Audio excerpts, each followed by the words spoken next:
Mainit na tinanggap ni Brigadier General Consolito P. Yecla ang acting commander ng 4th Infantry Diamond Division. Ang 43 na bagong opisyal na sasabak sa kanilang mga tungkulin sa isang flag raising ceremony na ginanap sa Camp Evangelista, Patag, Cagayan de Oro City.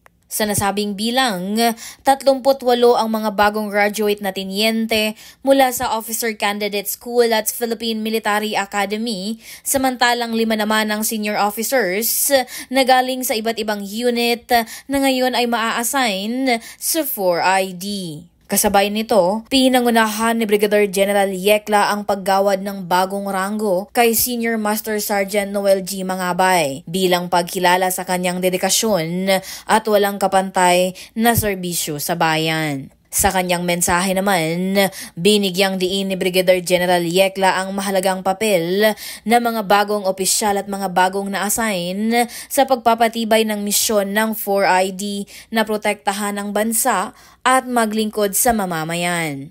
We look forward to seeing all of you deliver a quality work, becoming efficient and responsible officers, and contribute to the command's overall accomplishment. Ang seremonya ay naging patunay sa walang humpay na dedikasyon ng 4ID sa kanilang tungkulin bilang tagapagtanggol ng bayan at tagapagtaguyod ng kapayapaan. Napapanahong balita, serbisyo publiko para sa Pilipino. Jay Hapas, 4ID News.